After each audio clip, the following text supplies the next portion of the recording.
Thank you, Chantal. Last but not least, we have Matthew Siegel with Whitehead and Marx, a cosmopolitical approach to ecological civilization. Welcome, Matt. Thank you, Andre, and thank you to the entire anthropology department and everyone present today. It's always nice to go at the end of the day because I get to take in everybody else's presentation and learn from everybody. Very grateful for that. I'm going to speak a little bit about what the British mathematician and philosopher Alfred North Whitehead might have to say to Karl Marx. I am a grateful student of Marx. This critique is in an effort to move Marx in more of the world ecological direction that many of you are attempting as well.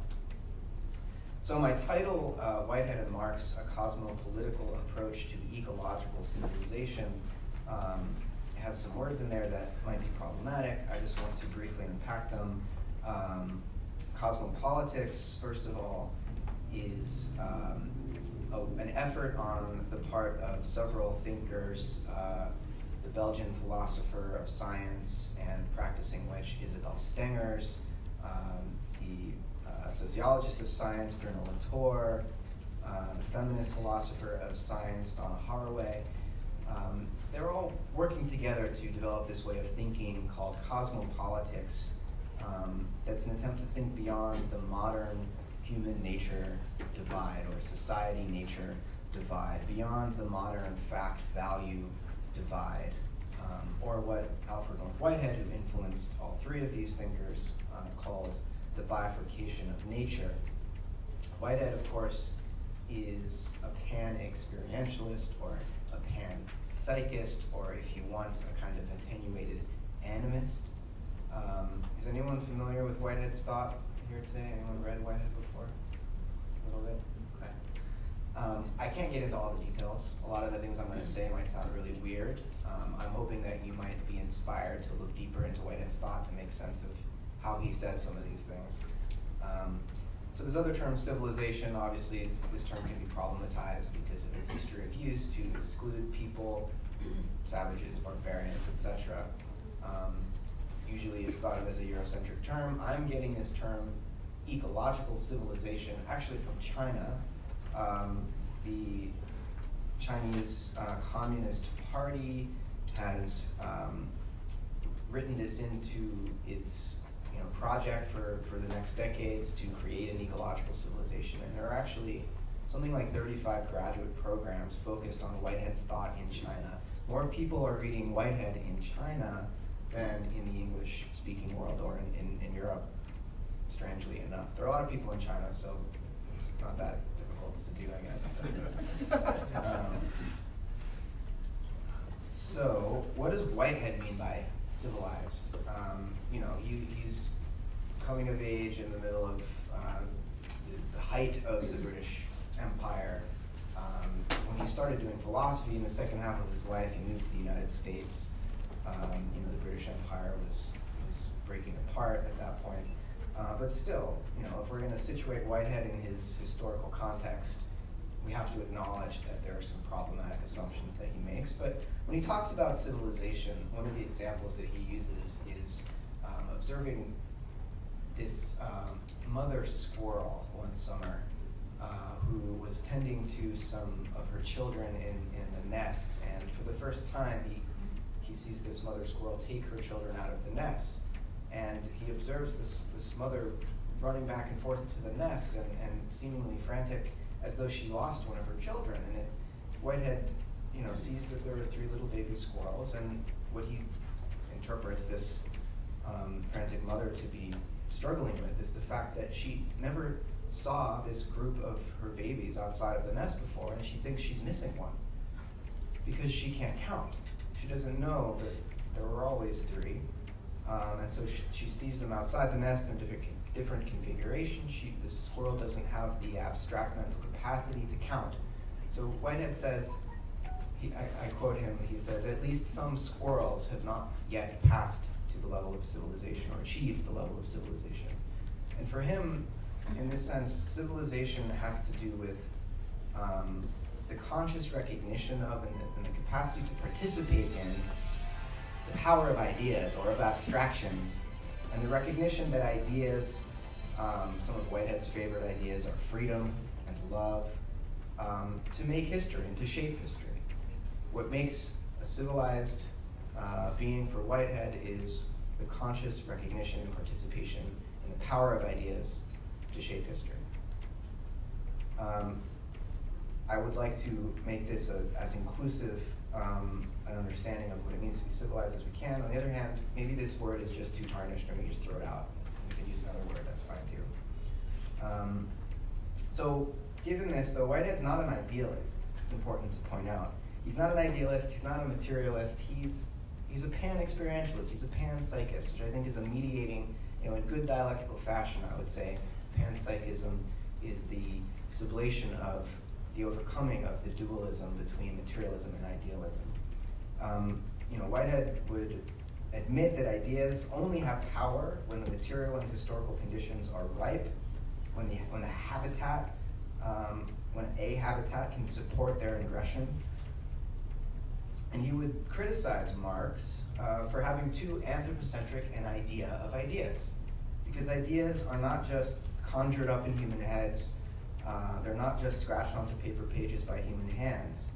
Whitehead invites us to expand our conception of ideas so that we can sense, for example, that the idea of the good generates or participates in generating the light and the warmth of the sun, no less than the nuclear reactions and electromagnetic radiation known to physicists, and similarly that the idea of beauty is at work in the evolution of peacocks and butterflies and roses, not just in Beethoven's Ninth or in the Mona Lisa.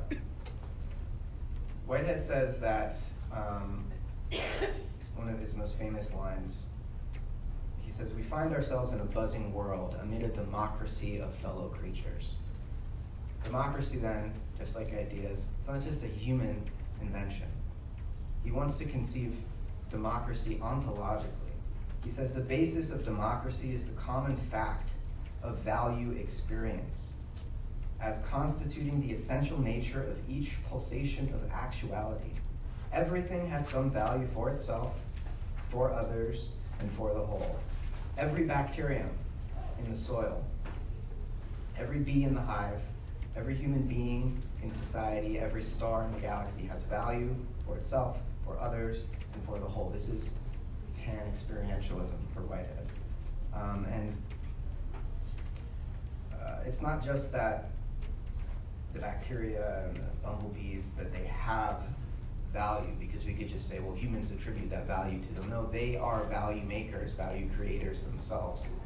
And this is where his critique of Marx comes in, though in a conversation with a journalist, Lucien Price, in 1944, Whitehead was asked if the prior half century or so had any political thinkers who were as daring and original as those who inaugurated the new relativistic and quantum revolutions in physics, and he said, there is Marx, of course, though I cannot speak of him with any confidence. But he goes on to say that Marx is the prophet of the proletarian revolution, and he points out something significant, I think for our conference in particular. He points to the singular relevance of the fact that the first practical effectuation of Marx's ideas in Soviet Russia under Lenin occurred in a society dominated by farmers. So I see him pointing here to the relevance of food sovereignty as a form of resistance to capitalism. So this question, though, when we bring Whitehead and Marx into conversation with one another, is what is value and how is it created? Like most modern thinkers, Marx, like John Locke before him, and like Friedrich Hayek after him, thinks of value as something that human beings create. Human labor applied to nature creates value. We can talk about the difference between use value and exchange value, objective or subjective value, but ultimately it's an anthropocentric view of value. Marx would say that value is a social relation, and here again for Whitehead, Whitehead would never oppose nature and society. Whitehead sees nature itself as already social. Nature is a democracy of fellow creatures, achieving and creating values. Human beings, like all other creatures, are productive of values, but we're not the only species that is capable of this. So Bruno Latour has been critical of Marxism for its, what he thinks is an idealistic form of materialism that misses or downplays or ignores the activity or the agency of non-human beings. Latour would say that Marx was fully modern in his commitment to what Latour refers to as the double task of emancipation and domination, where the emancipatory task, and this is in Latour's book, We Have Never Been Modern, the emancipatory task was political, that is to end the exploitation of humans by humans, and the task of domination was techno-scientific, to become masters of nature. So Marx was fully on board with the idea that human society should master nature to benefit human beings. And in all of modern thought, there's this opposition between free human beings and a deterministic nature. We define the freedom of human beings in opposition to a deterministic, mechanistic nature, and it's by dominating nature that we achieve our freedom. This is the modern story, and it's ending in an ecological catastrophe, right? So the problem then is to find a way to conceive of human freedom differently, to conceive of human freedom such that human-earth relations, that our achievement of human freedom does not require the domination of nature. And the scene that Latour paints for us is one wherein he writes a lot about Gaia nowadays, and whereas the modern project was to conceive of the Earth as a globe, right, it's easily mapped and therefore easily dominated and exploited, Latour is asking us to turn that inside out, to become, we humans, englobed inside of the Earth, inhabited in a sense by the Earth, enclosed within it, trapped in a way. There's no escape, despite Jeff Bezos and Elon Musk's idea that we're going to go colonize space. Latour thinks that that's nonsense, that there is no other place that can sustain life.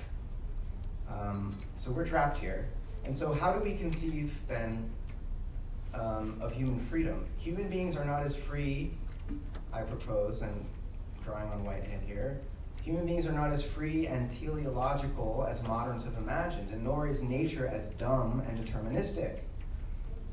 Marx has this famous passage where he distinguishes the worst human architect from the best honeybee, and he says, the former, the human architect, designs his buildings in advance, ideally in his mind or her mind, before then constructing them in fact, whereas apparently honeybees are just automatons blindly obeying instincts when they build their hives, right? But I don't think that's how bee creativity works. I don't think that's how human creativity works either.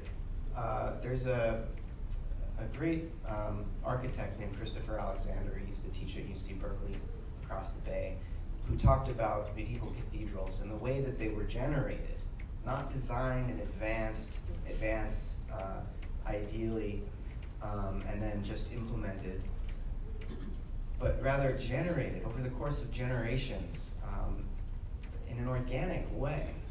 That there's purpose involved. Obviously, they're building cathedrals for a purpose, religious purposes, but they're assembled in a very creative way that isn't just, there's not one architect in advance who had the whole thing planned out. Materials that are available are changing, people are dying, new people are joining the project.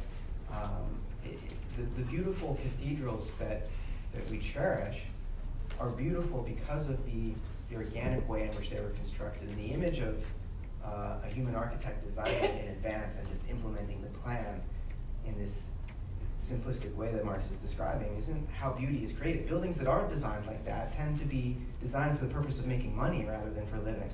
So they're dead structures.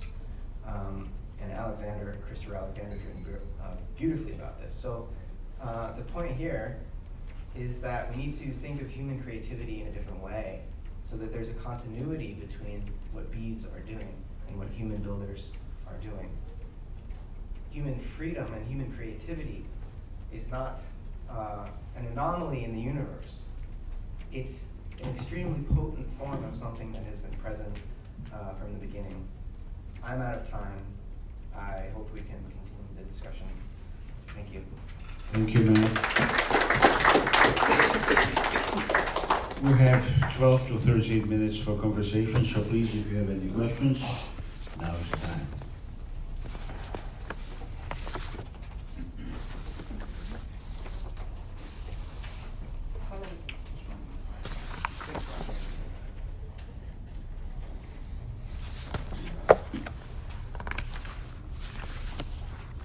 Matthew? Yes. About cosmopolitics, at least in the way it was formulated by Stengers, there was a critique by Stephen Shaviro. He explains that cosmopolitics is useful in a post-colonial moment when sometimes we pit against, technocratic planners against indigenous people when planning hydroelectric power plants, and that we have to, take both the claims of the experts and the indigenous people, not tolerating the indigenous people, but both at the same level. So this is part of the usefulness of cosmopolitics. But then he asks, what do we do when the others, we are arguing with our Bible-built evangelical fundamentalists? Are we also to take them on the same level? So this is Shaviro's critique of cosmopolitics, or not critique, but the question that he sees is left open. There has been, in the past 20 years, more scholarly production on what's the so-called new cosmopolitanism. Do you know any, or do you, have you thought about this problem with cosmopolitics as proposed by Stengers and Latour? Sure. I mean, perhaps Whitehead might be a good way to solve it. Yeah. Should I use this? I mean, the democratization of knowledge is a very messy process. Whitehead says that science is not a fairy tale, and of course there are different sciences, and there, I would say, is an indigenous form of science, just as there is a European form of science or a Western form of science, and in a cosmopolitical context, specifically with a kind of Whiteheadian valence, knowledge and knowledge production is always a relational and open-ended endeavor, which is to say that there is no final knowledge, there is no final answer, there is no final description or complete description of any, or explanation of any natural or human process.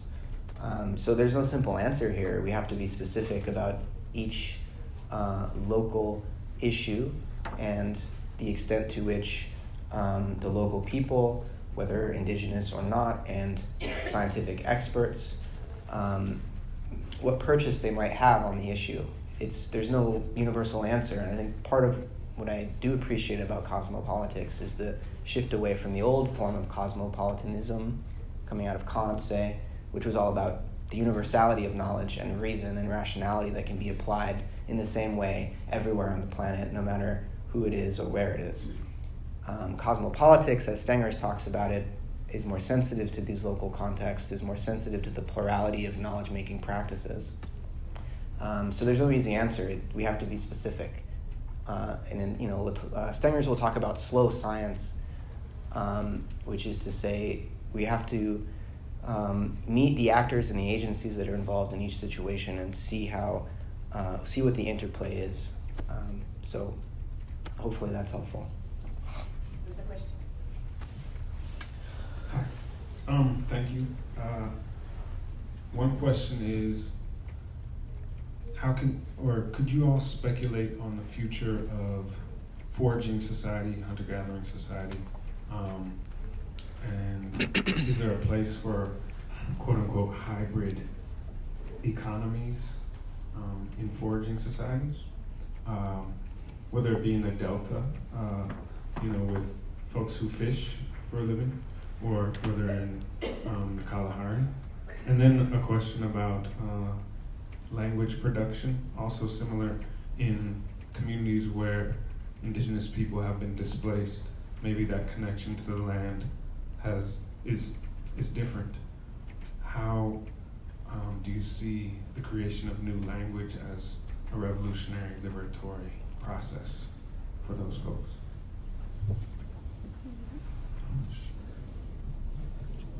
Yeah, so I'll jump in on that really quickly. And just talk to one tension I've observed between duck club members and a new demographic of duck hunters that is emerging. Duck club membership is declining in the Delta and elsewhere in the state, and as duck club membership declines, there's a rise of a new duck hunting demographic that is very, very different than that duck club demographic. And this new demographic is Southeast Asian and Latino for the most part. And I have been told that there is a stronger interest in subsistence hunting. It's less about the trophy waterfowl and more about that which is good to eat. Yet, as this transition is taking place, there are tensions between the duck club hunters who have a certain way of hunting for ducks, and these new hunters that have a different way, and this feeling like the new hunters don't really understand how to identify the different ducks and go out there and kind of shoot indiscriminately, have a different ethic. And I just bring that up to illustrate kind of a tension that I think exists in duck hunting, but also in fishing as well, and a way to kind of complicate these notions of subsistence foraging, subsistence hunting as potentially embodying some deep local ecological knowledge, because it appears as if the new subsistence hunters actually may not yet have a deep ecological knowledge of certain places. Just to add to that, I think that the conversation on a surface level is about subsistence hunting and foraging in terms of us as often Western audiences wanting to get back in touch with our species' older forms of sustaining ourselves. But the danger, as has been pointed out here, is that we're moving into that in a very hipster fashion, which is taking place in a lot of different places in the US and in other parts of Europe, where we're entering into it without some form of ecological tradition and without a stronger sort of emotional, biophysical and spiritual sense of what we're doing, which means we're just replicating the same sort of problems. I think that's why, in trying to highlight, say, for example, what I did and maybe what Bettina did through highlighting the importance of the language is these things have to be rooted in mind, body, and soul, not just through the same sort of mental philosophical approach that we, approach modernity with. I think I'm a little bit confused about the question just because of the panel question situation, but it's just unnatural. But the notion of the conflict between hunter forager and hybridity, it makes me wonder if you're asking a question about authenticity, and because I know you're not asking that question, but I'm going to jump on it anyway. But I think everything is hybrid, everything is in a process of coming into being. And I think that the bigger question in terms of hunter-gatherer communities or indigenous sovereignty, the people, the folks that you work with, and my people back home and all over the place, is the ways in which the work that we do comes under brutal attack by the armed state, and I think that that's whether or not these traditions are allowed to come into being and to continue to exist, and indigenous kinship can continue to be expansive, depends on whether or not we allow the state to continue to incarcerate or kill people, and I think that's really like the root of the question for me is I'm not super interested in, I mean I am because I'm a nerd, like I'm interested in nuanced analysis, but I'm also interested in like action, and that's the thing that I'm most concerned about.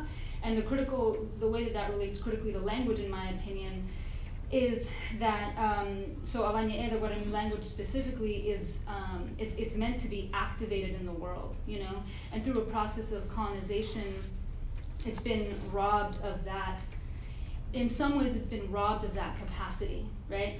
And it becomes a way of speaking about things, like saying, I'm thirsty, I'm going to have some tea, and it's like a descriptive process of actions. It's the way that mestizo people speak Guarani, and it's not about, it doesn't have the poetry and the action, it doesn't take into account the poetry and the action of the language and the way that we speak to each other. And I think that undoing that is a revolutionary act that takes a lot of work, right? And that's the power of language revitalization projects that aren't just about holding on to a language because, I don't know, it's dying away, but because it has, it's a form of action, right? That's the thing that I'm most interested in. Okay, well, one more question. I don't think we have time for more. Thank you. This was actually a very rich panel. Thank you very much, everybody. Because I had a wonderful blend of the philosophical, but also the personal, the experiential. I was very moved by Alejo's grief, personal grief, with the Delta. That was really felt, something that you, and maybe that's one way of perhaps an example for us to go beyond this surface, kind of like hipsters, you very well put it, because we have also hipster yoga and hipster this and hipster the other, and so this is kind of like the commercialization of everything. But I was thinking that perhaps one way is precisely how do we internalize or re-internalize or rediscover that organic aspect that is unfolding all the time, vis-a-vis the monumental forces against which we are confronted. Because this is when you were saying, for example, that the Delta is going to be affected, and we don't have all the money perhaps that the Dutch have had or the experience to protect the Netherlands. How is it going to happen? Or the Kalahari is going away. I'm personally more inclined these days to the philosophical discussion, but I also agonize about the question of the real. How do you? Yes, Marx was a bad boy in some ways, but also was a very important bad boy. Because it really kind of like decoded capitalism. That's partly why we love to persecute him, because he decoded. But that doesn't mean that we have to be stuck only on what he said 150 years ago. So how do we play with all that? And then with the language, also the reflections on Guarani and your disclaimers that you're not Guarani, but kind of Guarani, and sort of thing, and that's honest.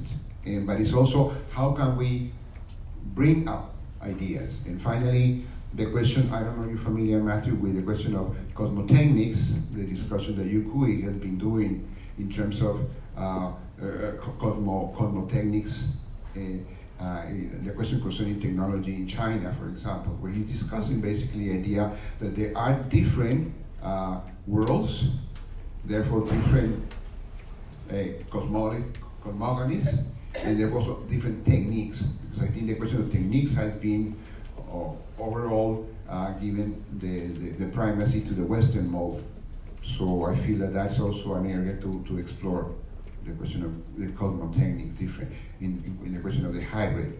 So I don't know, I mean, it's not really a question, or maybe it's 100 million questions too, you know, for you to reflect for all of us. Thank you very much. You want to take that? Or Yeah, hopefully, I can yes. say something to that, sure. Just on the question of grief and becoming sensitive to something so large as an ecological crisis or climate change, I think we need new practices and rituals, new techniques perhaps, to sensitize us. Or maybe we don't need new ones. We need to recover or learn old ones from indigenous peoples who are aware of non-human agencies and what it means for ancestry in a deep sense of other species to be going extinct, and what's lost. I as problematic as David Attenborough's view of the ecological crisis is, there's this new Our Planet series on Netflix, and there's a scene of walruses in northeastern Russia who have no more ice to lay out on, and they found this, millions of them found this beach, and there's not enough room for all of them, so some of them are crawling up these cliff faces, and they can get up, but when they try to get back down, it was basically they were filming a mass suicide, and they were just showing in slow motion these walruses falling down the cliff faces, and it's heartbreaking, and it puts an emotional, moral vector, a moral valence to the ecological crisis in a way that I haven't seen done in such a powerful way, and I think we need more of that, and more ritual practices that sensitize us to the non-human world.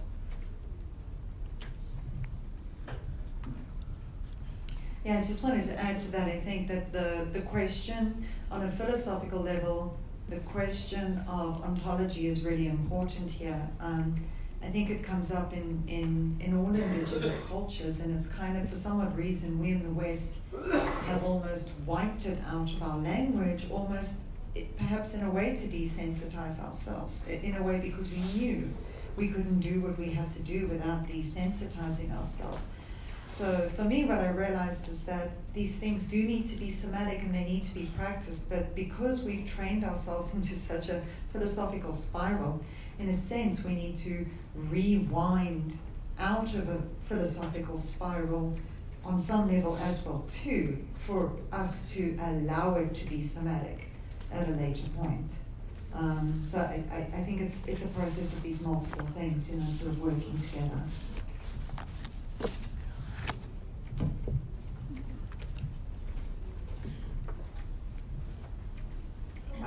I do think this, as Matthew was saying, grief as an opportunity for renewing or creating new practices and language. I also, I guess going back to Jason's plenary, if we want to think with the capitalist scene and converging crises that it is creating, these crises aren't just being created right now. These catastrophes have been visited on other species for a very, very long time, and other people for a very, very long time. So this grief that I think many of us, and it has been popularized as a relatively new thing, is not new. So all this that to say that we can certainly learn from these already existing grieving practices, these already existing cultures that have had apocalypse visited on them and survived. Well, thank you, everybody, and hope to see you all tomorrow. I believe